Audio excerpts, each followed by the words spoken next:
예, 이번 시간에도 계속해서 그 복합 차이나 리스크, 중국의 경제 문제가 경제 외적 문제로 발전할 수 있는 중요한 문제들에 대해서 살펴보겠습니다. 여섯 번째, 이제 중국 경제의 뿌리, 농촌의 총체적인 붕괴죠. 과거 80년대의 그 농촌, 농업 부문은 중국의 이제 그 80년대 초반 개혁 개방에 있어서 중국 경제 성장에 기여를 한 이러한 부분이었었죠. 중국의 그 국가 발전 전략은 1949년에는 중공업, 중화학공업을 우선적으로 발전시키는 이제 한정된 부분에 이 집중적인 어떤 성장 전략, 불균형 그 발전 전략이죠. 그래서 이제 먼저 이제 중공업, 종합공업을 시작을 했던 것이고, 원래 이제 사회주의라는 것은 산업혁명 당시 영국에서 자본주의에 대한 어떤 대안적인 어떤 자본주의의 어떤 부패가 결국은 자본주의 붕괴를 일으키고 사회주의라는 어떤 대안적인 어떤 이런 체제가 발생한다. 그래서 마르크스 레닌 시대에서의 어떤 이 사회주의라는 체제는 고도로 공업화된 이 자본주의가 붕괴된 이후에 하나의 어떤 평등한 이러한 사회를 만드는 어떤 이런 이념에 기초를 하고 있기 때문에 사회주의 혁명을 일으키는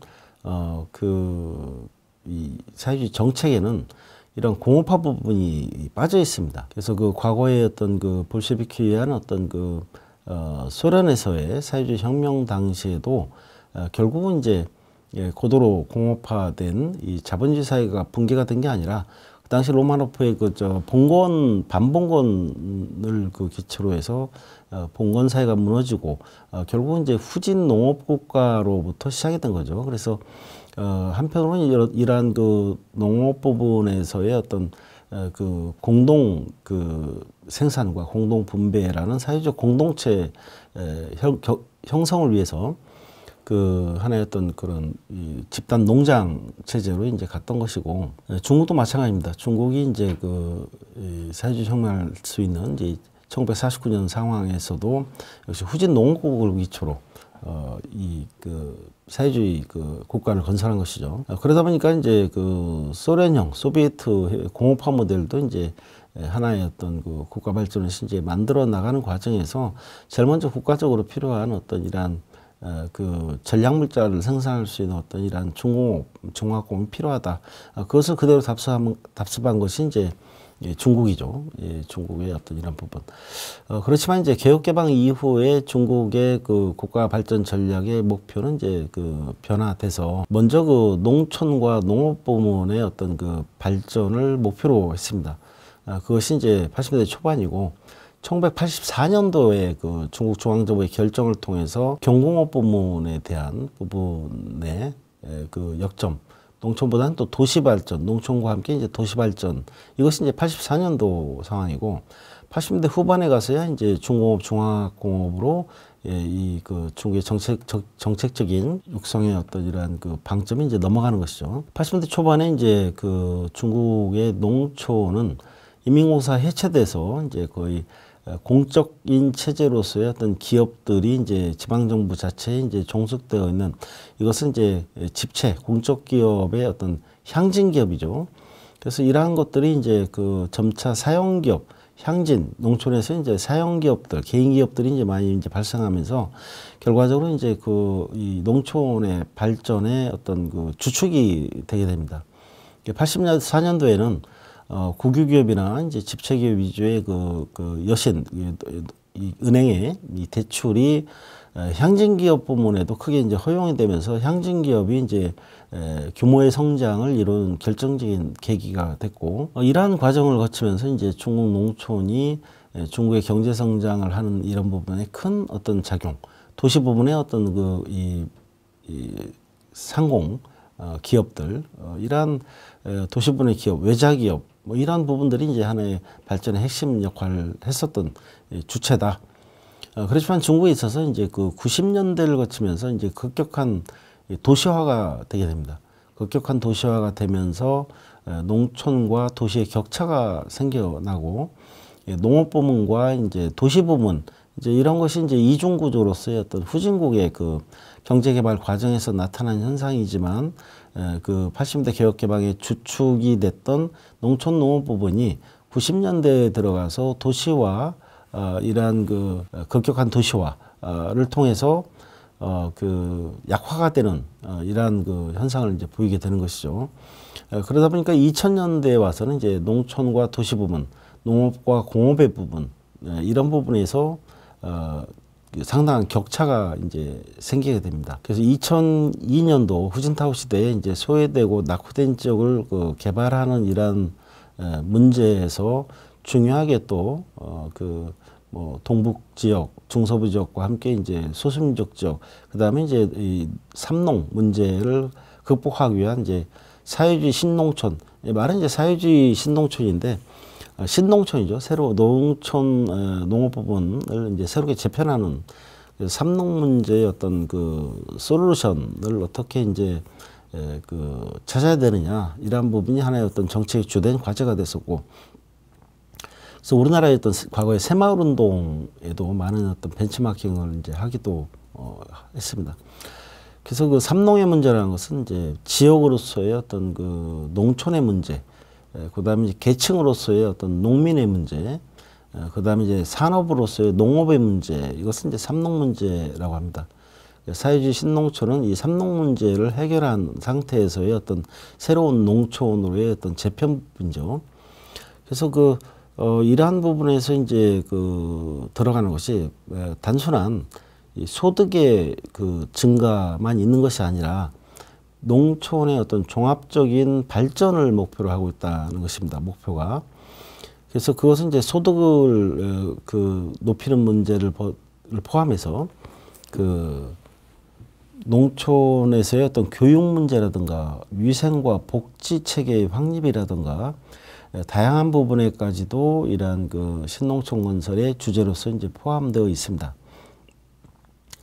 그래서 이제 농업에 대해서 이제 경쟁력을 높이기 위한 어떤 농업의 산업화 부분에서의 어떤 정부 계획이라든가 중국에서 전반적으로 2000년대 이후에 추진되기 시작한 스마트화, 그래서 스마트 농업이라든가 스마트 시범단지 건설이라든가 다양한 어떤 농업의 경쟁력을 갖추기 위한 각 농촌 지역의 클러스터, 농촌의 바이오 원료를 활용한 이런 연료 문제 해결이라든가 전반적으로 농촌에서 갖고 있는 여러 가지 어떤 구조를 이제 바꾸는 이러한 작업이 되겠죠.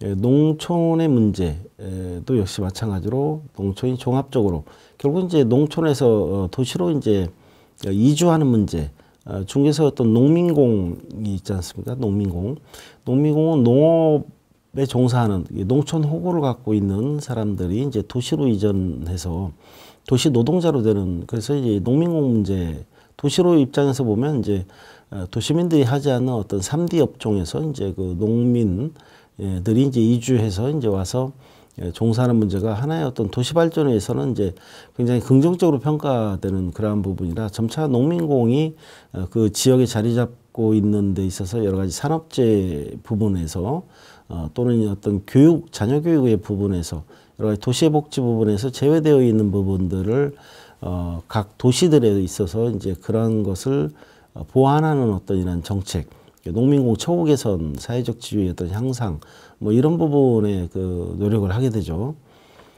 그래서 이제 농촌과 도시의 격차를 이제 점차 이제 줄여 나가는 이런 작업들이 이제 실시되고 있고, 그래서 이제 농촌으로 이제 교육의 문제, 그죠? 이제 교육을 통해서 이제 농촌에서 많이 이주를 하고 하는 우리나라 현실도 과거에 그랬듯이, 그래서 이러한 농촌의 교육을 위해서 이제 주변에 있는 도시의 대학생들이 가서 교육 봉사를 하고, 좀 멀리 떨어졌지만 서로 자매 결연을 해가지고 이러한 교육 부분에 대한 보완을 하고, 그리고 이제 농촌에 있어서의 중요한 문제인 지붕, 농가 개선의 문제, 여기에서도 이제 건축자재에 대해서 정부가 13%의 보조금을 주고, 이것이 이제 2008년 이후에 이러한 혜택들이 굉장히 확대가 되고 했죠.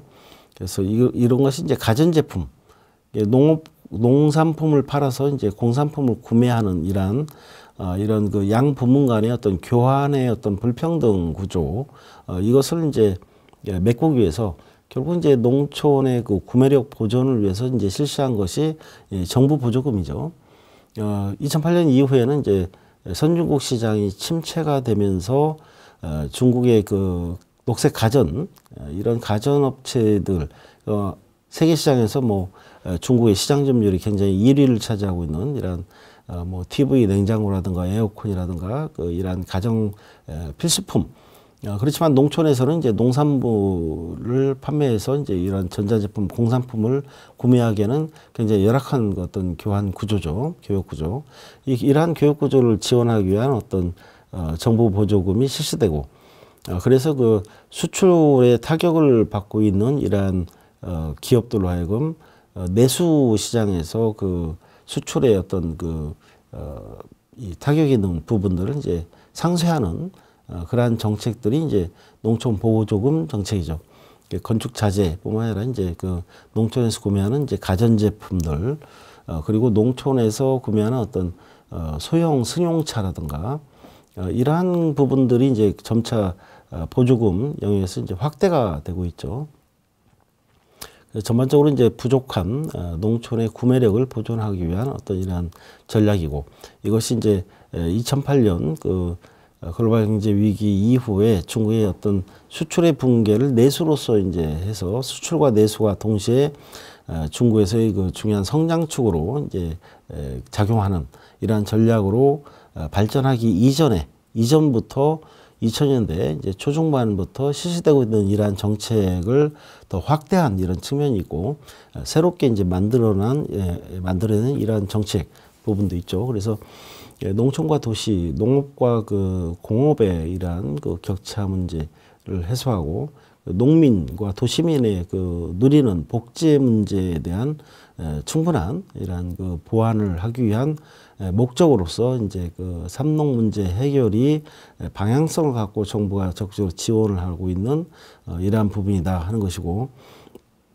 과거에 이제 개혁개방 초기에는 중국 성장의 어떤 그 중요한 역할, 이후에는 중국에서 가장 또 심각한 이러한 부문으로서 이제 전략을 했고, 그래서 이 삼농 문제가 어떻게 이제 잘 극복하느냐에 따라서 이제 중국의 플러스 요인이 될 수 있고 마이너스 리스크 요인이 될 수 있는 부분이죠. 그래서 아직도 이제 중국의 농촌 부분이 중국의 전반적으로 차지하는 부분에서 상당히 이제 도시화가 진행이 됐지만, 아직도 한 뭐 절반 정도 부분은 중국에서 농촌의 어떤 그 영역이기 때문에 굉장히 또 중요한 문제가 아닐 수 없다 하는 것이죠. 다음으로 이제 금융 문제, 이제 부실 채권 문제죠. 중국은 이제 기회의 어떤 이러한 시기, 경제 성장이 이제 굉장히 급속도로 발전한 어떤 시기가 있었죠. 그러면서도 이제 관계가 좋은, 뭔가 위치가 좋은, 뭔가 좀 좋은 위치에 있는 이러한 기업가들은 특히 이제 국유기업이라든가 또는 이제 정부하고 인맥이 좋은 어떤 민간 기업들이라든가 이런 부분들에 대해서 이제 정부 자금을 활용하는 데 있어서 굉장히 이제 유리한 입장에 있었다 하는 것이죠. 그래서 결과적으로 이러한 관계 속에서 이제 이 대출을 여신을 공유하는 사람들과 이것을 받아가는 사람들, 기업가들 사이에서의 어떤 유착의 문제, 뭐 정경 유착이라 할 수 있죠. 이런 부분에서 정부와 금융기관 그리고 실수요자인 기업이나 주민들에 있어서의 어떤 관계 속에서 매우 위험한 대출이 이제 실행이 되고, 그것이 이제 고스란히 이제 리스크로 이제 남는 것이죠. 이런 부실 채권 문제가 광범위하게 이제 걸쳐 있기 때문에 금융기구 자체가 이제 퇴출당한 사례도 있고, 중국의 어떤 이런 부패 문제가 뿌리 깊을수록 특히 금융 문제도 역시 거기에 연동되는 이러한 선상에서 이제 파악을 할 때 보면은 중국 경제에 있어서의 하나의 어떤 뭐 시한폭탄이라고까지 이제 표현을 이제 하고 있다는 것이죠. 언제 터질지도 모르는 것이죠. 그래서 시한폭탄으로 있는 한 이것은 중국에서의 어떤 리스크 중에서도 상당히 파괴력 있는 어떤 리스크가 되는 것이고, 이 시한이 결국적으로 이제 늘어난다 하는 이것이 이제 중국이 얼마만큼 정책을 잘해서 이러한 그 금융부문의 안정성을 이루냐 하면은 이제 그 시간이 굉장히 이제 미뤄지거나 결국 이제 뭐 폭탄이 작동하지 않을 수 있는 안정성으로 이제 갈 수가 있는 부분이죠. 그렇지만 여전히 이제 이것이 아직도 리스크 요인으로 이제 작용하고 있다 하는 것이죠. 특히 이제 작년만 하더라도 중국의 부동산 재벌들이 뭐 우리나라도 그런 경우가 있지만 이제 뭐 PF 대출이라든가 그 금융기관의 대출을 기반으로 세운 이러한 그 재벌들이 있습니다. 부동산 재벌들. 거기에서 이제 그 이자율만 조금이라도 달라지면 굉장히 그 기업이 부실에 빠질 수 있는 이러한 기업들이 많고, 실제적으로 분양이라든가 이런 것들이 차질이 빚고 여러 가지 그 부채 문제가 연동이 돼서 그 부동산 업체들 이런 그룹들이 많이 이제 그 위험한 이런 상황, 그 속에서 정부가 이제 개입하고 거기에 이제 피해자들이 이제 생기게 되는 것이죠. 분양을 제대로 하기로 했는데 안 돼 가지고 이제 거기에 이제 청약하거나 돈을 이제 그 자금을 넣은 이런 소비자들이 이제 피해를 보고 정부가 구제를 하고, 결국 이제 이러한 것이 중국의 어떤 그 정부의 문제고 이제 그 사회의 문제고, 금융 부실 채권의 문제가 또 심각하다 하는 것이고, 그 다음에 이제 과도한 지역 경쟁과 이제 제후 경제, 제후라는 것은 이제 각 지방마다 이제 그 제후, 과거에 보면 이제 작은 왕이죠. 왕들이 있어가지고 뭐 성장이라면 이제 성의 지도부가 그 다른 성과 과도한 지역 경쟁을 하는 것이죠. 성일 수가 있고 시가 인접시일 수도 있고, 그래서 지방정부 간에 과도한 지역 경쟁이 있다는 것이죠. 그래서 그 중국은 참 그 빠른 시간들 내에 이제 경제 성장을 하다 보니까 이 부분에서 이제 그 특히 자동차 산업인 경우에는 이제 중국의 중앙 정책이 이제 실패한, 그러니까 78년에 그 개혁 개방을 할 때 여러 가지 이제 그 발표가 됐었는데, 우리는 이제 개혁 개방을 뭐 많이 이제 알 수 있죠. 개혁 개방과 함께 이제 그 분권이라는 게 있습니다. 그 중앙 정부가 갖고 있는 권한을 많이 이제 지역 정부에 주는 것이 분권이고, 그다음에 그 민주가 있습니다. 민주라는 거, 여기서 중국은 아직도 이제 민주적인 것이 국제 기준에 많이 낮지 않느냐.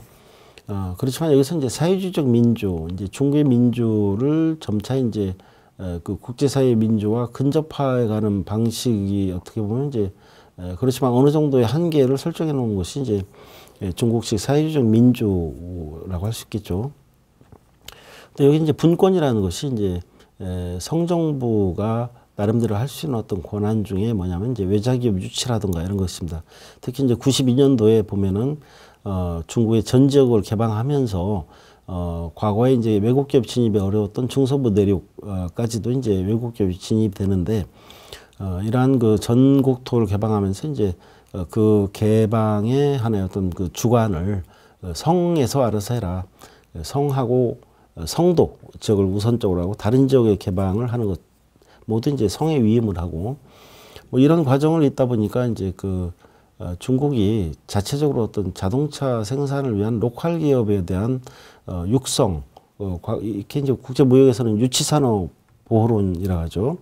로컬 기업의 어떤 성장, 어느 정도 성장할 때까지는 외국의 수입을 제한하는 쿼터제, 일종의 보호무역주의의 일환이지만, 이런 부분을 작동시켜서 어느 정도 이제 그 로컬 기업의 성장을 이제 보호하기 위한 어떤 테두리를 쳐주는 이런 부분이죠.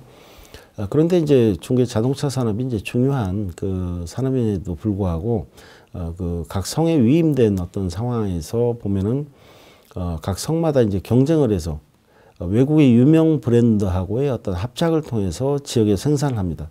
뭐 장춘 같은 아우디 생산, 독일의 아우디가 이제 합작 생산을 하듯이, 그 당시 중국으로 보면 지역 정부로서 이제 가장 빠른 방법이겠죠. 그리고 이제 이런 원천 기술이나 이런 것들이 이제 부족한 상황에서의 부분이고, 이러다 보니까 이제 그 보호할 로컬 기업도 없고, 그 외국 수입차를 수입하는 데 어떤 크게 제한을 두지 않다 보니까, 물론 이제 이 지역 정부가 외국의 어떤 유명한 자동차 회사하고 합작을 통해서 여러 가지 이제 노하우를 습득하고, 이것이 이제 하나의 중국 자동차 발전의 일부 성장에 기여한 어떤 측면도 있지만, 중국의 수입차의 물결들, 로컬 브랜드는 없고, 이제 외국에서, 수입한 수입차들이 웬만한 세계차는 다 들어올 정도로, 이러한 것들이 이제 하나의 어떤 자동차 산업 정책의 문제죠.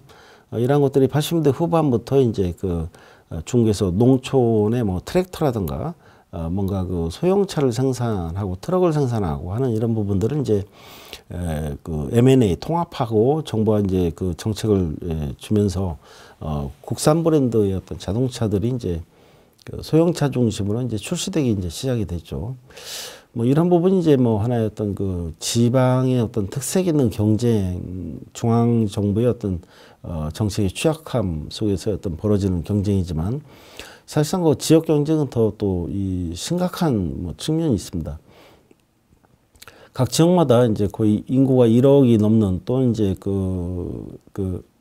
몇 천만 갖고 있는 인구를 갖고 있는 성이다 보니까 성 정부에서는 그 지역에서 벌어지고 있는 어떤 건설 산업을 위해서 많은 철강이 필요하죠. 많은 철강이 필요한데 성과 성 사이에는 중국에서는 이제 국내 교역이랍니다. 상업적 측면에서 이제 국내 성끼리의 서로의 어떤 교역이죠. 거기서도 이제 반입과 반출이 있듯이 수출입은이라는 표현보다는 반입과 반출.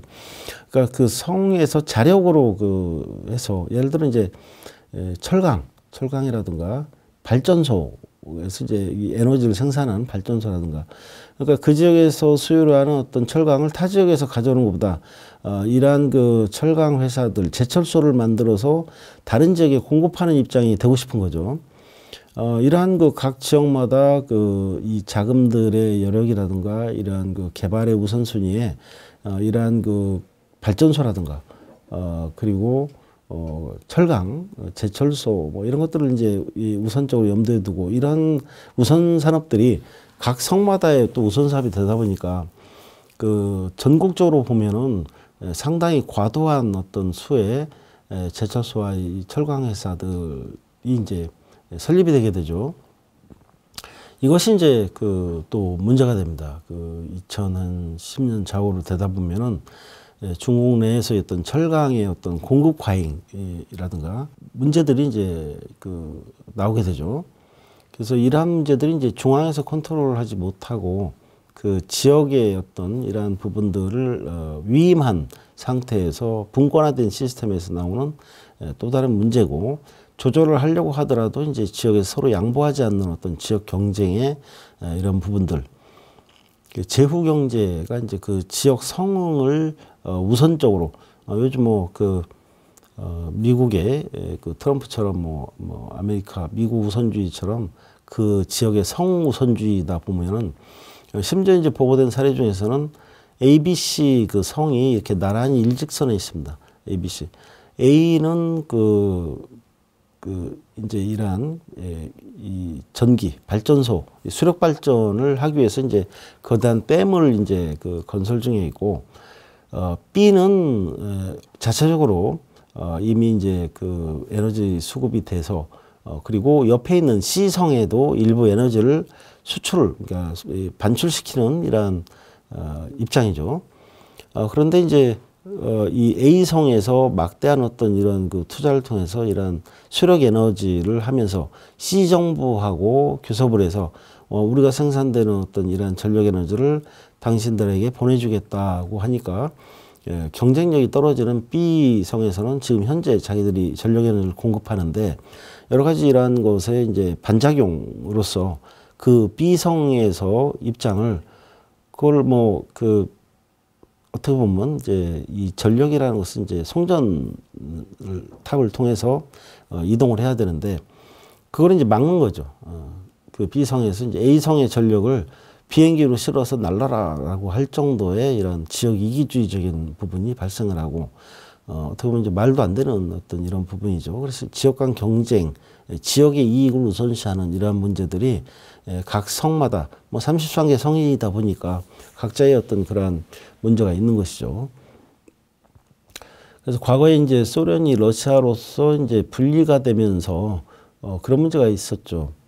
분리가 돼도 공화국에서 분리는 찬성하는데 분리가 되다 보니까 과거에 기후가 좋은 곳에서 받아왔던 식품, 농산물 또는 이제 에너지가 많았던 곳에 받아왔던 이런 에너지들이 각자의 국가로 독립하다 보면 에너지도 빈곡이고 농산물도 빈곡이고 이런 문제가 이제 있죠. 반대 입장에 있는 이러한 지역도 있지만 그러다 보니까 이제 슬라브 민족을 중심으로 해서 이제 묶인 게 러시아 연방이고 그런 자원과 에너지의 어떤 관련된 부분의 균형을 이제 맞춰 나가서 이제 했던 것이고 사실은 이제 어느 한성 독자적으로 이제 수입을 안 하고 반입을 안 하고 할 수 있는 어떤 이런 자율적인 이런 성은 없는 것이죠.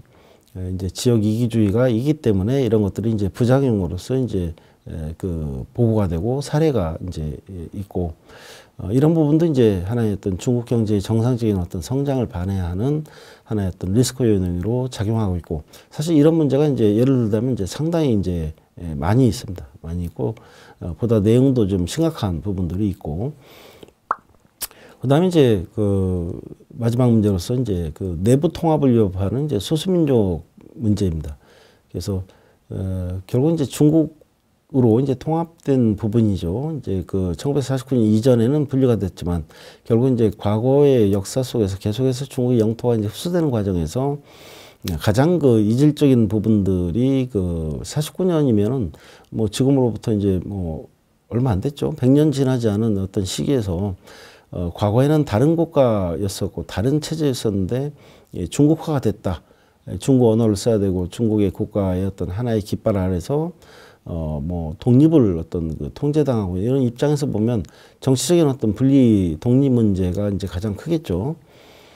그래서 이제 중국 정부로서는 이제 그 분리 독립 문제를 강력하게 이제 통제를 하면서도 소수민족 지역의 안정을 위해서 소수민족 지역의 안정은 이제 무엇보다도 이제 민족 정책인데 그 중에서 핵심적인 것은 경제 문제죠. 이제 소수민족 지역의 경제를 업그레이드 시켜서 경제적으로 좀 풍요롭게 만들면서 이런 불만들을 제거하고 중국으로의 편입, 중국의 중국화 자체가 이제 부정적인 것만은 아니다라는 것을 이제 중국 정부가 이제 보여주려고 하는 여러 가지 정책들이 있죠.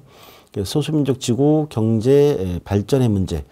그리고 그 속에서 있는 그 소수민족 기업, 민족 기업의 어떤 육성, 그리고 소수민족의 어떤 그 문화와 역사, 언어의 어떤 보존, 소수민족의 말 그대로 소수민족, 민족의 숫자가 작기 때문에 결국은 자녀를 일반적으로 일가구 일자녀 정책일 때에도 보다 이자녀 또는 아주 그 산악적이나 좀 열악한 지역은 좀 더 자녀를 낳을 수 있게 하고 이러한 부분들이 이제 소수민족 정책이죠. 그래서 이러한 소수민족이 이러한 중국의 변방에만 있는 것이 아니라 중국의 내부에서도 그 시라던가 그 뭐 자치구 또는 현 뭐 이런 그 각종 지방 정부가 독립적으로 소수민족 정부가 운영되고 있는 곳이 상당히 많습니다. 그래서 이러한 부분들이 이제 중국 전역에 걸쳐 있기 때문에 그 군체성 집회도 많이 발생하고 결국 이제 중국에서의 어떤 그 안정성을 위협하는 복합 차이나 리스크의 또 하나의 어떤 그 중요한 그 원천으로서 이제 작용할 수 있다 하는 것이죠. 자, 오늘 이렇게 이제 중국의 복합적인 그 차이나 리스크 문제에 대해서 살펴봤습니다. 오늘은 여기까지 하겠습니다. 감사합니다.